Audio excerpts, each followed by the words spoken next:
10 because the 10 men played so well, and you know they were putting tackles in, they were defending well, they were attacking. I mean, I thought Fulham attacked really well with 10 men, whereas Tottenham, it affected them so badly. I think that was a lack of character on their part when they went down to 10 men, because straight away they went into their shell. It was almost as like their game plan had changed and they didn't know how to deal with it. And I think we were really ruthless the way we did that. Straight away, we just got right at them and we didn't let them settle. And we punished them, even like when it went to injury time at the end of the first half.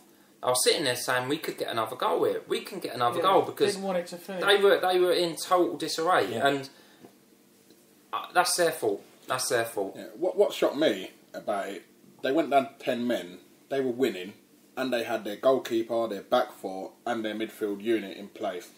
There's just no excuse to capitulate like that. No, really, there isn't. No, it's not as if it was a key central defender.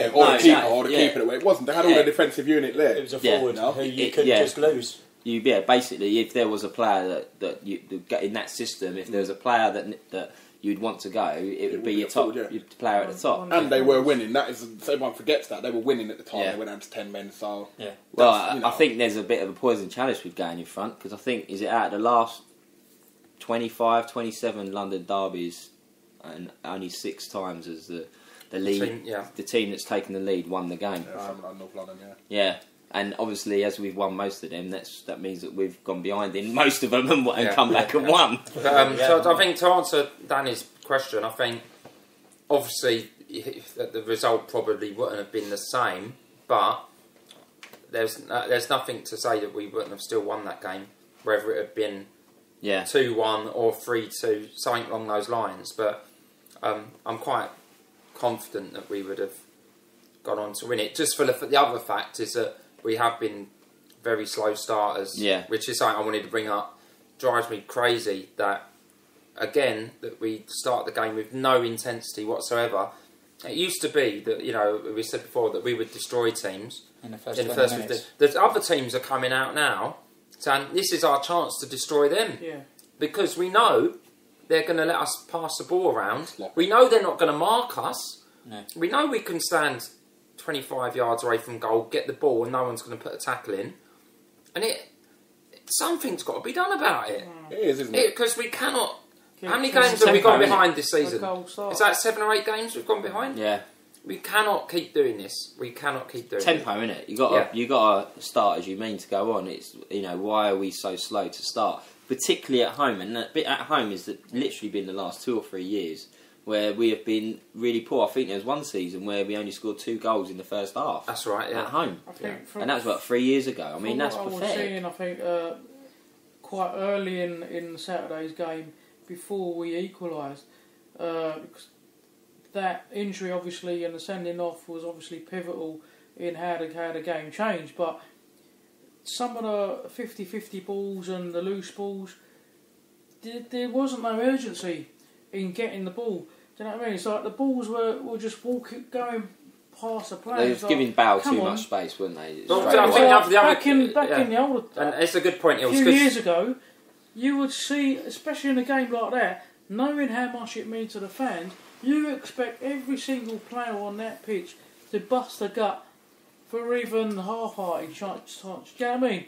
Chances, first the balls 15 minutes, that you know you can't get the to, atmosphere was you poor. still try and get that ball and kill yourself to get it. I think the fans were there to see. I didn't see that. And only when Mertesacker scored that goal, suddenly, you know, it rose. You see it with someone like Sandro, right? Sandro can put in. Take that. He can put in 5 tackles. Sandro can put in 5 tackles in a derby game without getting booked, right? That's what. So where are our players doing the same? Right, I know if one of an Arsenal player had done it, they probably would have been booked, because that's what seems to happen. But you know, our players should have been doing the niggly little fouls in the first 15 minutes, just to get into the game. They were around as if it was against someone like Wigan or someone like that.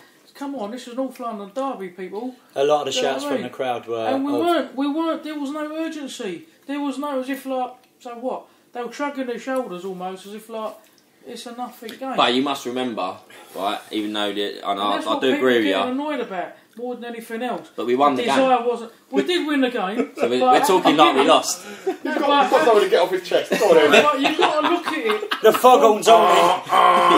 There's the whole game. The foghorn's off. There's the whole game. You've got to look at it because it was the same against Fulham and some of the other games where we've lost the league. Our defence has just been non-existent in organisation, not just from the defence, but in the midfield helping defence. I think the biggest difference is that whatever the result is with us and most teams is that whatever the result is, we never change the way we play.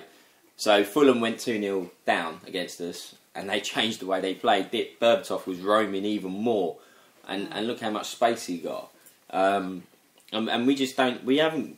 Either Wenger doesn't want it, or we haven't got the players that can do it to change. If you're, at Old Trafford, look at Old Trafford. How badly was there a change needed in our formation? And we didn't bring a sub on until 75th minute. Yeah. Just to throw it out there, Berbatov, £4 million in the summer. He wouldn't have sold him to us, would he? Wenger didn't know he was for sale. Arsene Wenger didn't. He came for the horse's mouth, man. He did say that. Arsene Wenger quoted, "I did not know he was available." But Martin Joel did.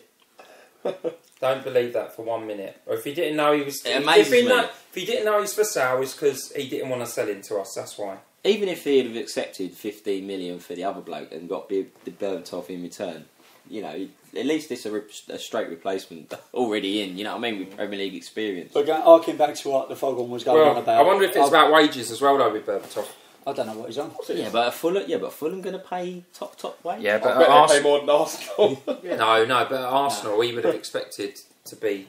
The thing is, what you got to look at, the Fulham squad players are on 15 to 20s. Our squad players are on 60 to 70s. Yeah, that's I ridiculous. mean? But harking back to what Ilsey was saying, the first 15 minutes, the shout from the crowd generally was, "Do you know who you're playing for? Yeah. Do you know what shirt you're wearing?" Well, I saw a lot of comments like that until Mertesacker scored. Yeah. I saw a lot. A lot of stuff that winds me up, and obviously, I don't see it obviously because we're at a game. But when you watch it afterwards, you see all that. Sangya blanked Adebayor, which was quality. I like that. But the rest of the players, they're all like hugging and high fiving and all that sort of stuff. You're going into battle.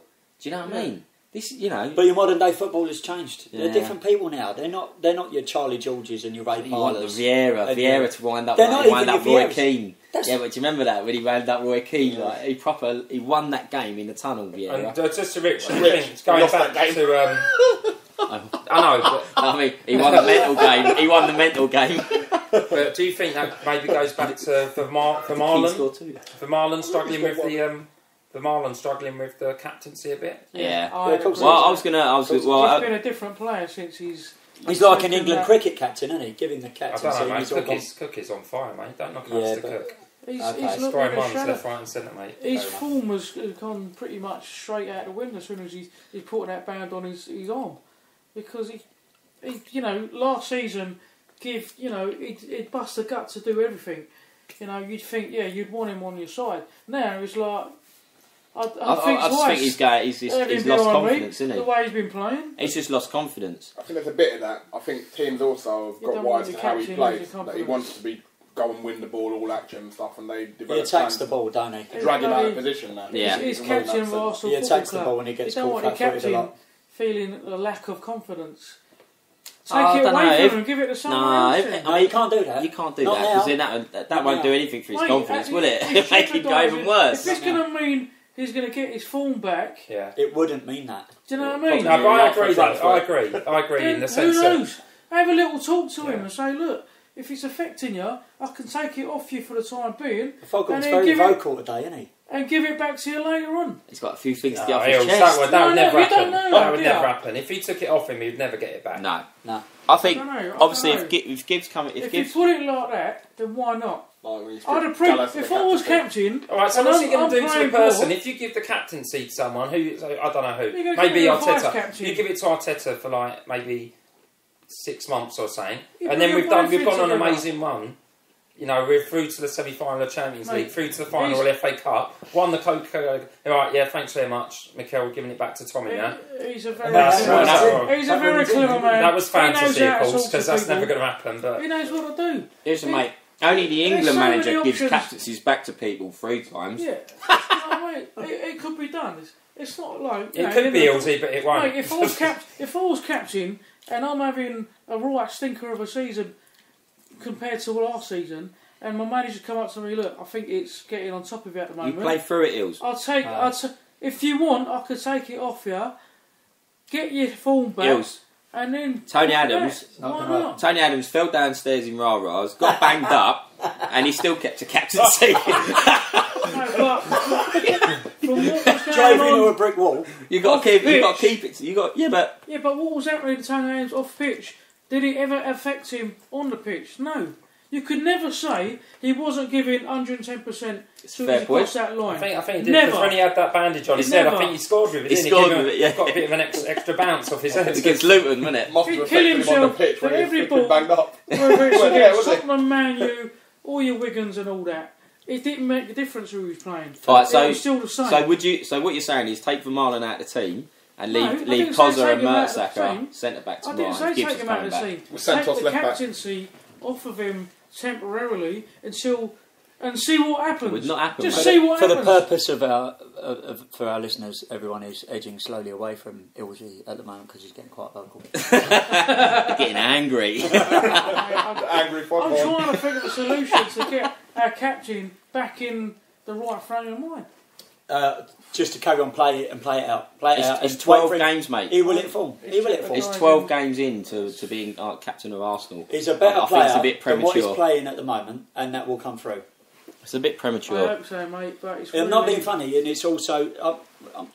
we're famous for it in November, aren't we? You know, we turn the clocks back, and that's it. We know we're finished for a couple of months, and we don't start going again until Christmas time. Can you think of one game where Vermaelen has been top drawer No, this season? I can't. But you've You've got got no Stoke. option. There you have it. He's good at Stoke, mate. You've got no option. Man City. You know? Yeah. Good at Man City. in my I know opinion. what Ilsey's saying, but you can't You can't take the it away. captaincy away.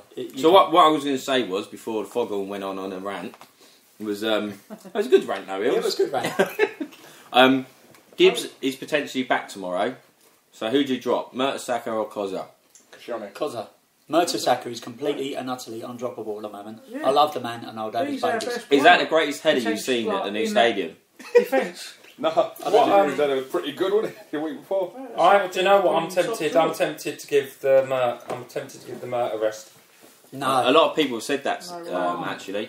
And do you know what Do you know what the difference is for me? The last time we rested him was obviously against Chelsea, but back then That was tactical though. we didn't possibly we didn't have Wilshere. I think our midfield, our forward line. You've got to remember we had a lot of forwards and midfielders out injured in that period. I think our forward line's a lot stronger now, and I think it will do us a lot better to have a slightly pacier back four, and especially if Gibbs is back, got a lot of pace in the team. That will enable us to push higher up the pitch and to squeeze the other team off. I'm not sure With Mertesacker out the I team agree with that. to be honest. and Gibbs at left back, you've got Vermaelen and Kozza in the middle, and Koscielny has struggled this season as well. I know he played well on Saturday, but Koscielny's not had a consistent run of form in the team at the moment. Well, let him have a run. Yeah, but you're looking at putting two centre backs in there that haven't really played well. Just to together butt this in, season boys, at I've got all. some good news. What's the good news? Juventus are 2-0 up, and Galatasaray are beating Manchester United with 10 minutes to go. Well, let's not It's count a our big game, chickens though, because it for could all Man go U. wrong tomorrow. So I'm not gonna get on the glory bandwagon to. So it's definitely Mertesacker for you boys, yeah. You can't drop him Right, for me. Jesus. So That would be false- a ridiculous decision. Thoughts on Montpellier tomorrow then? I don't even feel like we've got a game tomorrow. It's I not know. around very quick. On General Sale as well, a the lot of people tickets. are not going, yeah. Is that on Jen? On General Sale, the tickets. Yeah, and we went on General Sale at the start of the week. I just hope that we don't think that we're just got to turn up. Just got to turn up. Yeah. You got to, and again, it's going back to what Mike says, yeah. tempo. And of course, on the website, yet again, another Arsenal player on the website.